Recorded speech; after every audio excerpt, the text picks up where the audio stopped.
వీడ్కోలు ఇవ్వాలని మహాప్రస్థానం పెట్టి డెడ్ బాడీని కూడా శ్మశాన వరకు తీసుకుపోయి గౌరవంగా అంత్యక్రియలు చేపించేదానికి శ్రీకారం చుట్టాం అధ్యక్ష. ఇప్పుడు అధ్యక్ష ఇక్కడికి వచ్చినప్పుడు మనం ఆలోచిస్తే ఈ ప్రభుత్వం వస్తానే మొదటి డెసిషన్ ఏదైతే పింఛన్లు 4,000కు పెంచాం, ఎన్టీ రామారావు గారు 30,000 రూపాయలతో ప్రారంభించిన పేదల పింఛను 4,000 రూపాయలు పెంచడం దేశంలోని మొట్టమొదటిసారి ఒకరిద్దరు అధ్యక్ష 64 లక్షల మందికి ఇస్తున్నాం. 64 లక్షల మందికి పేదల భరోసా కింద మొదటి తారీఖును అందజేసి వాళ్ళని ఆదుకుంటున్నాం. ఇంకో పక్క ఎవరైతే దివ్యాంగులు ఉన్నారో వారికైతే 6,000 రూపాయలు దేశంలో ఎక్కడా విధంగా 6,000 రూపాయలు ఇస్తున్నాం. ఇంకో పక్కన అనారోగ్యంతో బాధపడే వాళ్ళకి 10,000, 15,000 ఇచ్చి వారందరినీ ఆదుకునే పరిస్థితి తీసుకొచ్చాం. ఈరోజు అధ్యక్ష కొండే వాళ్ళందరూ కూడా ఒక ఐడియా ఉండాలి. ఈరోజు మీరు చూస్తే ఈరోజు మనం ఇచ్చేది 4,000 రూపాయలు, 6,000 రూపాయలు, 10,000 రూపాయలు, 15,000 రూపాయలు ఇస్తున్నాం. మన తర్వాత ఇచ్చేవాళ్ళు దేశంలో చాలా సంపన్న రాష్ట్రాలు ఉన్నాయి, ఆదాయం ఎక్కువ వచ్చే రాష్ట్రాలు ఉన్నాయి. ఈరోజు మహారాష్ట్ర ఉంది, లేకపోతే తమిళనాడు ఉంది, కర్ణాటక ఉంది. విభజన తర్వాత మనకంటే తెలంగాణ కూడా ఆదాయం ఎక్కువ వస్తుంది.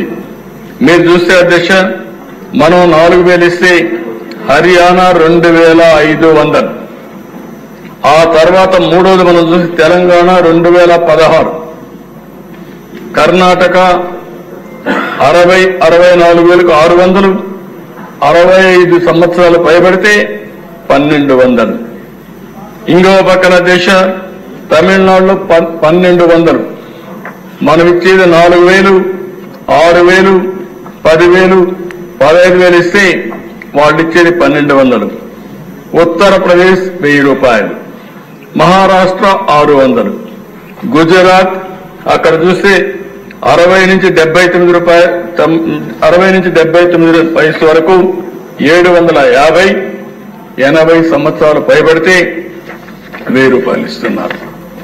అంటే ఈరోజు మనం గుర్తుపెట్టుకోవాల్సింది దేశంలో ఏ రాష్ట్రంలో జరగనటువంటి అతిపెద్ద సంక్షేమ కార్యక్రమం పేదలకు ఇచ్చే పింఛన్లని చెప్పి కూడా నేను తెలియజేస్తున్నాను. 33,000 కోట్ల రూపాయలు ఇస్తున్నాం, మొదటి తారీఖుని ఇస్తున్నాం.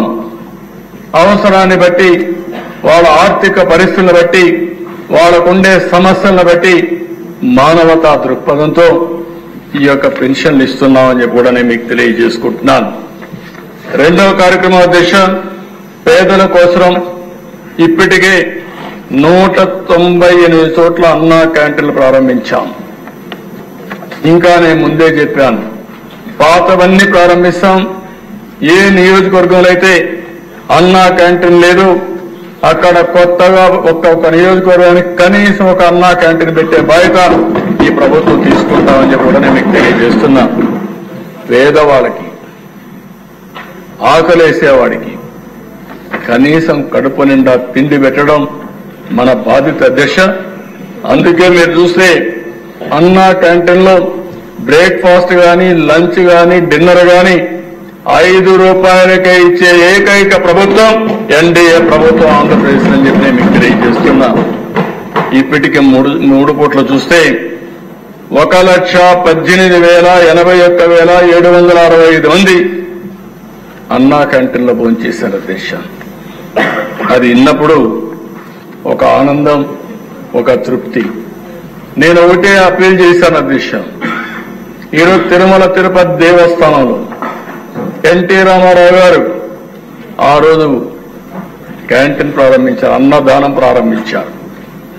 ఈరోజు డబ్బులు కూడా కార్పస్ బాగా డెవలప్ అయింది.